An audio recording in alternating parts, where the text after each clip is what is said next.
เอา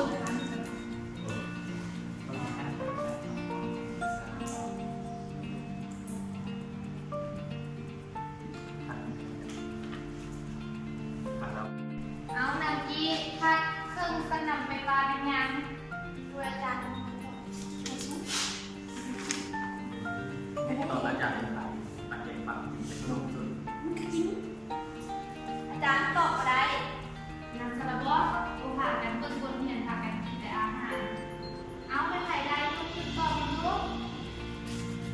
อาจารย์เนาะขอตอบธาตุเครื่องซักน้ำเป็นธาตุที่สามารถให้ไฟฟ้าแล่นผ่านได้ส่วนหนึ่ง